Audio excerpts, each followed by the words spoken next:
Hey everyone, I've been lurking here for a while, and after what happened recently, I think it's finally time to share my own story. I'm hoping to get some perspective on whether I went too far or if what I did was justified. My name is Oliver Brown, and I'm 21 years old. This story begins when I was a senior in high school, studying at a boarding school a few hours away from my hometown in Pennsylvania. My dad, William, wasn't the most expressive or involved parent. Honestly, I tried to get close to him, but we were distant. He rarely attended any of my matches since childhood. He probably tried his best, but it never felt like enough. He likely convinced himself he was trying his best. There were countless soccer games, science fairs, and school plays where a familiar face was missing in the crowd. "Dad, I won the match." "That's great, Oliver." "Ah, you must want to celebrate with your friends." "Here." He always gave me an allowance. I received a hefty sum every time I asked, more than I ever needed. "Thanks, Dad." The only time his presence seemed guaranteed was when report cards arrived. "Dad, here's my report card." He'd scan them quickly, a satisfied grunt escaping his lips for good grades. "Well done, son." That's it. No questions about my day, and no interest in the details. I couldn't figure out why my dad was like that when I saw my friends' parents cheering them on at games or genuinely curious about their lives. Eventually, I learned to accept it. We had more of a sponsor relationship than a father-son bond. He never said much or asked anything about my life, just readily provided money whenever I requested it, as if he almost wasn't interested in me. After my mom passed away when I was young, he buried himself in his work, running a successful business. I rarely saw him except during holidays and occasional weekends when I'd come home. It was during one of these holidays, I was around 14 back then, that I met Clara. Dad had mentioned her a few times in passing, but I didn't think much of it. He was always so reserved about his personal life that I figured she was just another fleeting presence. But when I came home for Thanksgiving break, I realized how wrong I was. "Oliver, this is Clara," Dad said gruffly, introducing a woman who looked exactly his type. She was beautiful, with a polished demeanor and a warm smile that didn't quite reach her eyes, you know, the nice fake smile. "Nice to meet you," I said politely, though I felt an uncomfortable twinge in my gut. "And this is her son, Noah," Dad added, gesturing to a guy around my age who stood beside Clara, looking bored. "Hey Noah, it's great to finally meet you," I said cheerfully, trying to break the ice. "Hey," Noah mumbled, barely glancing at me. The holiday was awkward, to say the least. Clara was overly friendly, trying too hard to ingratiate herself into my life, while Noah mostly ignored me. Dad seemed happier than I'd seen him in years, but he was still distant, as always. I went back to school after the break, relieved to escape the uncomfortable dynamics at home. Over the next few months, I heard from Dad less and less. Before he calls me, and then it changes to text, and then it becomes less and less. When I did, it was mostly about how my study was going and if I needed anything. By the time I came home for the summer, Dad and Clara were married, and she moved in. Her son Noah was also studying in a boarding school like me. That summer was the beginning of the end. I felt like a stranger in my own home. Except for Dad, I don't have any other family. Clara took over the house, redecorating and making changes that erased any trace of my mom. Noah, well, he wasn't present most of the time. The few times Dad and I spoke, it was brief and strained. He was more of a shadow in the background, absorbed in his new life. Then, just after I went back to school for my senior year, things started to feel off. I'd always been a good student, never in trouble. But this new kid, Jason, seemed to have it out for me. He'd make snide remarks and bump into me in the hallways, little things that built up over time. One day, after Jeremy tripped me in the cafeteria line, I snapped. We ended up in a shoving match, fists flying. It all happened so fast. The next thing I knew, we were both being hauled to the principal's office, ice packs pressed against our throbbing faces. As we sat there, the weight of the situation hit me. The new kid turns out to be the very own son of the principal. Now, his brow was furrowed in a deep frown. Fighting is a serious offense, Oliver, especially considering the other student involved. But he started it. I blurted, frustration boiling over. "He's been picking on me for a week." Mr. Thompson's gaze sharpened. "There are always two sides to a story, Oliver. Regardless, fighting is never the answer. Given the circumstances, you'll be suspended for 3 days." My stomach lurched. 3 days? For standing up against my bully. And what about him? What's his punishment? I demanded, a flicker of defiance sparking in my chest. The principal's jaw clenched. A long silence stretched between us, thick with tension. He has received his own consequences. He finally said, his voice tight. Oliver, I suggest you don't press this further unless you want your parents involved. The threat hung heavy in the air. My anger simmered, but I knew he wouldn't budge. With a defeated sigh, I slumped back in my chair. It was unfair, but I didn't want to involve my dad in all the drama, so I decided to go back to my dorm. Figured I'd just bunk at the dorm, since I was suspended anyway and no one would look for me. But man, was I steamed. I ended up back at the house. Clara did a double take when she saw me. Oliver? Weren't you supposed to be at school? Yeah, just needed a break from everything. I mumbled, trying to sound casual. Where's Dad anyway? Her answer was kind of weird, like she wasn't really telling me anything. Oh, you know your dad.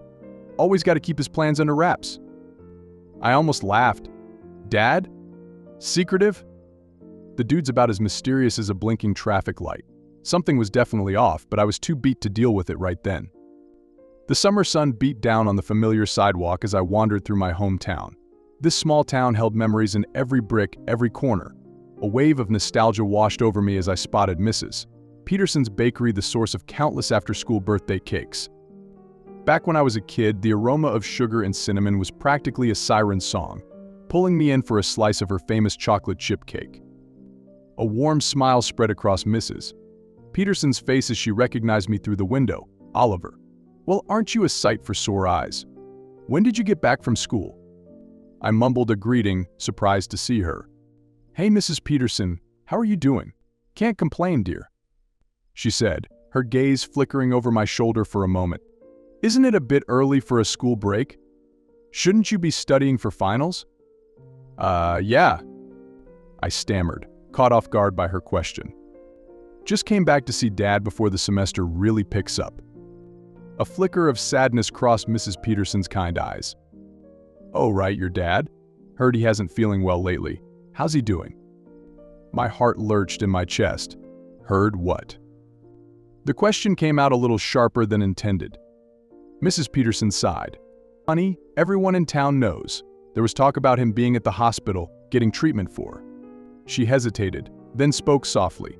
Cancer. The world seemed to tilt on its axis. Hearing those words felt like molten lava being poured into my ears. My vision blurred, and I blinked twice, trying to clear the sudden haze. My voice, when I spoke, sounded foreign to my own ears. Who told you this? Mrs. Peterson offered a helpless shrug. Honey, it's a small town. News travels fast. You should go check on him, Oliver. I'm sure he'd love to see you. Before she could say another word, I was already out the door, a frantic energy fueling my steps as I raced towards the hospital. At the hospital reception, a wave of nervous energy coursed through me. William Brown, please.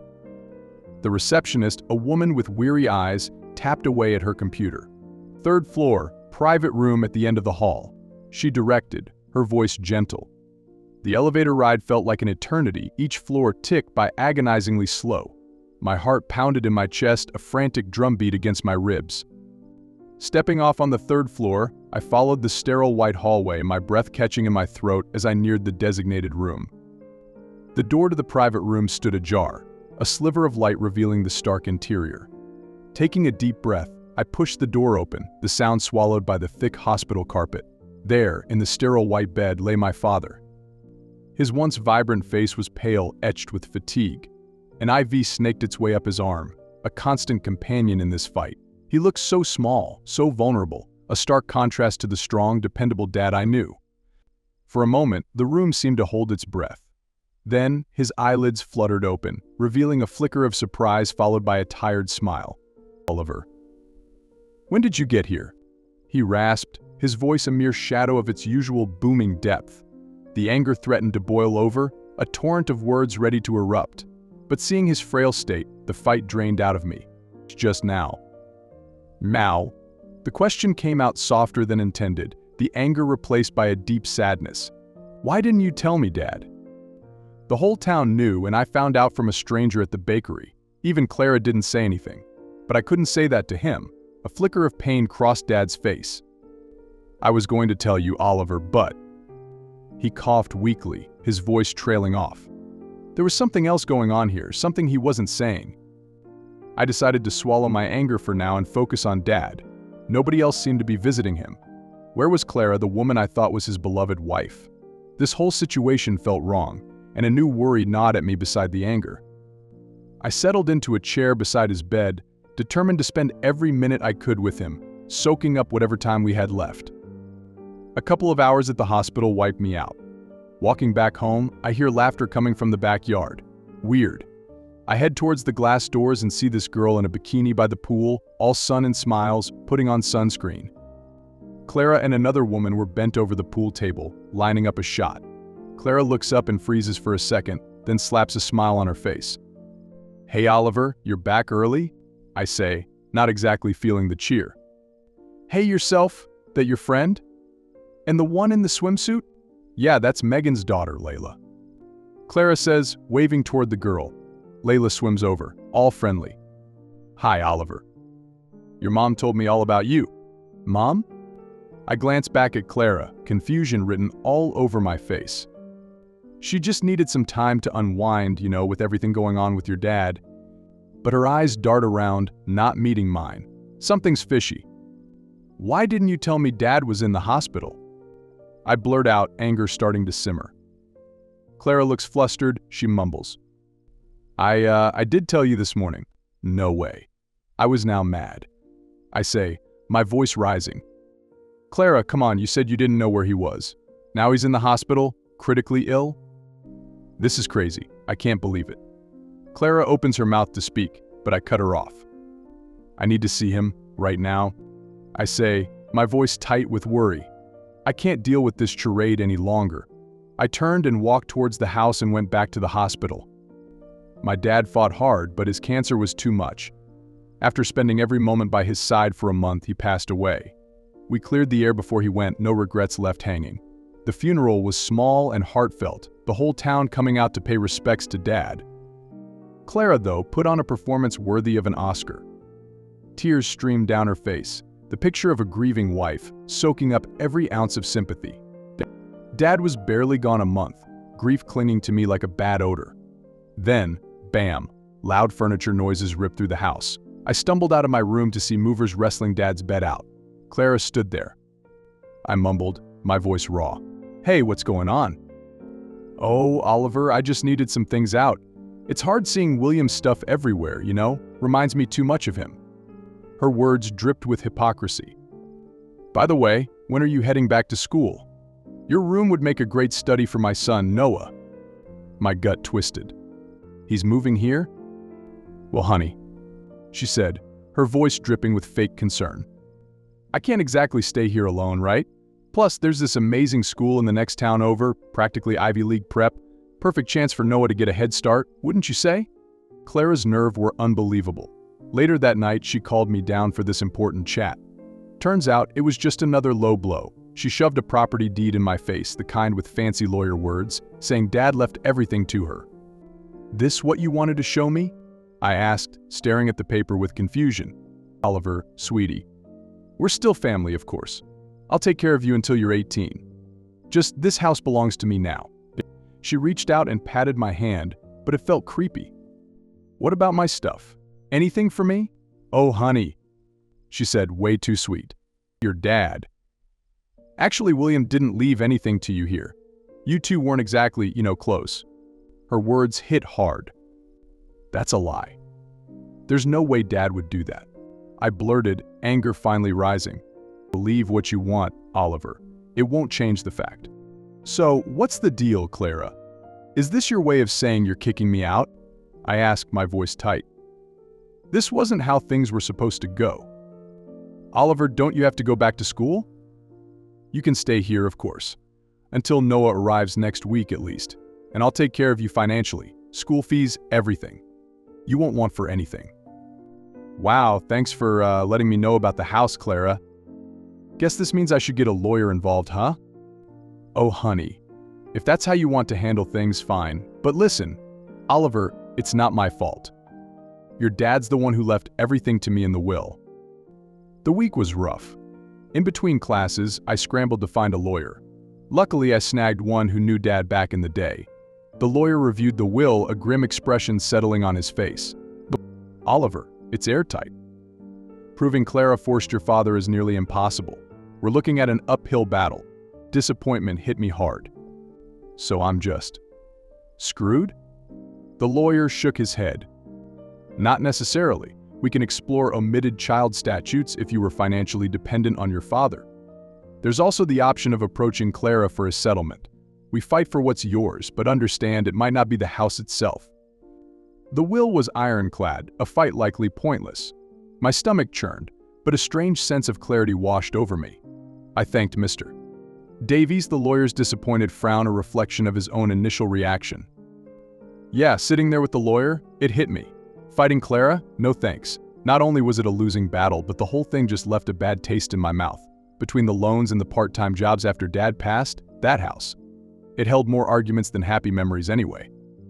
Maybe it was a weird kind of closure, but I was done with Clara and that whole mess. Sacrificing the house meant getting her out of my life, and honestly, that was a win in my book. Besides, I was young, building a future on my own terms. A future that didn't involve a mansion or a fight I couldn't win. The day I packed my bags and left everything behind. Clara, usually a picture of forced cheer, couldn't hide the smug satisfaction on her face. It was a look that burned into my memory, a stark reminder of why I was leaving. That year was a blur.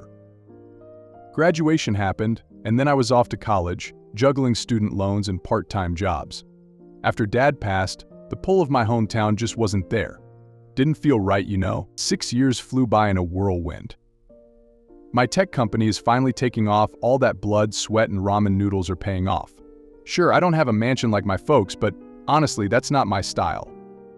My own little place is perfect, and chipping away at those student loans feels amazing. Plus, I get to do what I love every day. Can't beat that. Lunch that day was weird.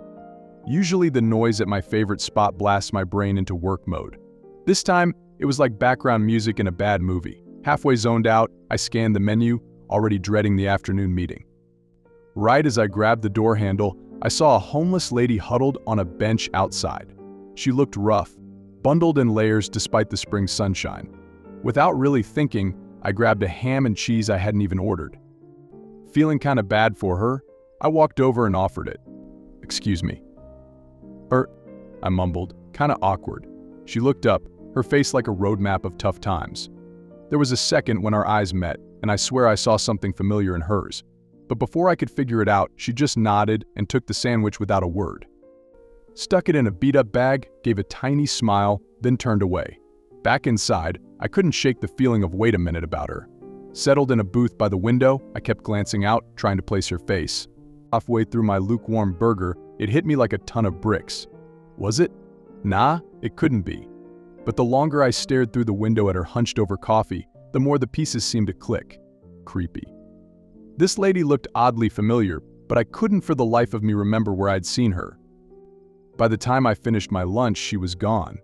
The rest of the day, I kept replaying that moment in my head, trying to remember where I knew her from.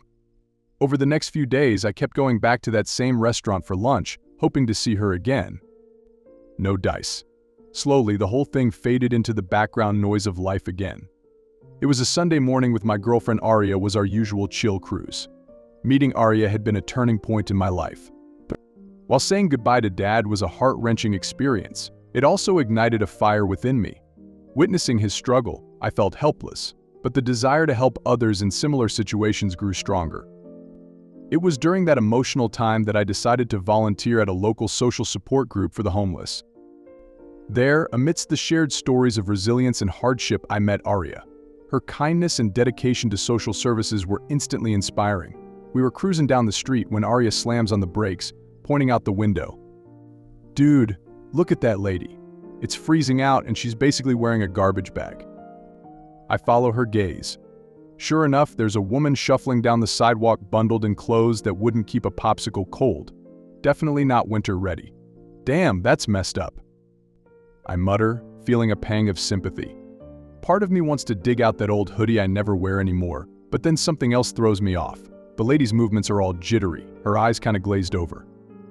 Maybe the cold isn't the only thing messing with her. We gotta do something, right?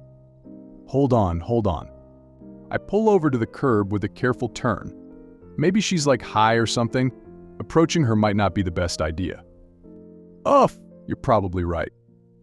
But leaving her out there feels wrong too. I grabbed the old hoodie from the back seat and practically leaped out of the car. Hey, Noah! I called out as I approached the woman, the worn fabric clutched in my hand. She whirled around, her gaze darting between me and the approaching Arya. As I got closer, a smile stretched across her face, a smile that sent shivers down my spine.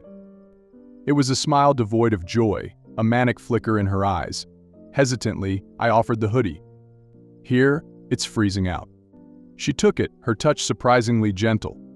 For a quick second, the dirt and messy hair didn't hide her face anymore. It was messed up, but I could totally see it was. Clara. The world seemed to tilt on its axis. This couldn't be real. Not Clara, the entitled, meticulously groomed woman I'd left behind, reduced to this. My voice cracked, barely a whisper. Clara? Oh. The smile widened, a manic glint dancing in her eyes. She didn't speak, just tilted her head, that same unsettling smile plastered on her face. Arya, reaching us with the coffee and pastry, looked between us with a mixture of concern and confusion. Oliver, what's happening? Do you know her? Yeah, I used to. I was utterly shocked to see Clara in this state. I couldn't imagine her here. I called the rehab center I know.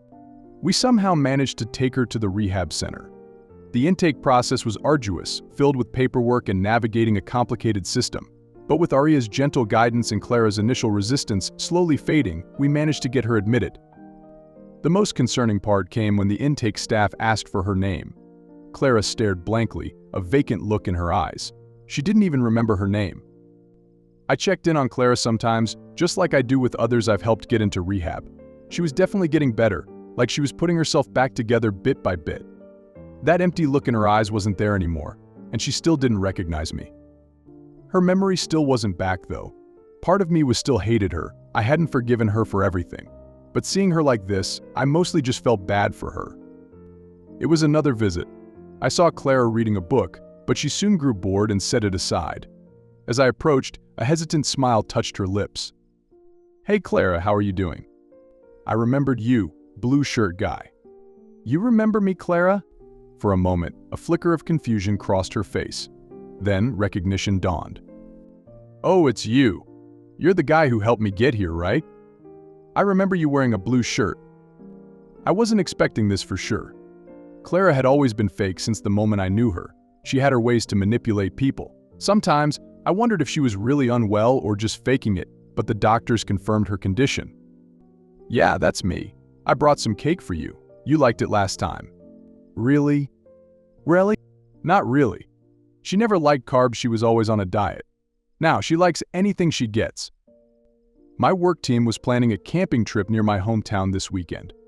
That was a surprise bonus. It had been years since I'd been back, and the chance to see my old stomping grounds was too good to pass up. I joined the camping trip with my team, but on the way back I decided to spend a few hours in my hometown. Mrs. Peterson's Bakery, which is now a cafe, was still there, so I stopped in for some of their famous coffee and cake. Stepping inside the cafe, a wave of nostalgia washed over me. The place looked different, new faces populated the tables, and bookshelves now lined a portion of the wall. Behind the counter, Mrs. Peterson, though older, still wore her familiar warm smile. Hello, Mrs. Peterson. I greeted, unsure if she'd remember me. She squinted at me over her glasses, trying to place me. HM, I've seen you before, young man. I used to come here every Wednesday for your cake. I prompted. Her eyes widened in recognition. Oliver. Oh my goodness, is that you? How many years has it been? She ushered me to a seat and poured me a cup of coffee. We chatted for a while, catching up on lost time. Then, casually, I brought up Clara and Noah. Mrs. Peterson, by any chance did you know what happened to Clara and her son, Noah? A shadow crossed her face. Oh, William's second wife. Clara lived here with her son for a while. She seemed happy at first. But then, she paused, shaking her head. Noah, bless his heart, got into some trouble. He took out a loan, used the house as security. Clara trusted him to pay it back, but She trailed off, her voice heavy with sympathy. I could guess what would have happened next. He lost the money, lost it all, couldn't pay a dime back, and then he just disappeared. Left Clara with the mess. Mrs. Peterson sighed. She tried to find him, but no luck. Then she lost the house to the loan sharks. After that, she packed up and left town. Nobody knows where she went. After saying goodbye to Mrs. Peterson, I went back. Months bled into one another, filled with work on the new project. Visits to the rehab center became a distant memory. One evening, a text from Mark, a volunteer at the rehab center, shattered the uneasy peace. Hey Oliver, I just met Clara. She's doing a lot better and wants to see you. Maybe it's time to patch things up? Curiosity gnawed at me. What did she want? The following afternoon, I found Clara in the rehab center's common room. Her eyes were clear, the vacant look replaced by a simmering resentment. A flicker of recognition crossed her face as I entered. Clara. I said hesitantly, unsure of the reception I'd receive. Oliver, finally decided to grace me with your presence? Her hostility took me aback. I've been busy. I stammered, the flimsy excuse sounding hollow even to my own ears. Busy? Busy living your perfect life while I'm stuck here, stripped of everything? Clara, I was just trying to help. Help. You took everything from me. My freedom, my home. All in the name of what? Because you couldn't stand seeing me like that? Clara, you were messed up.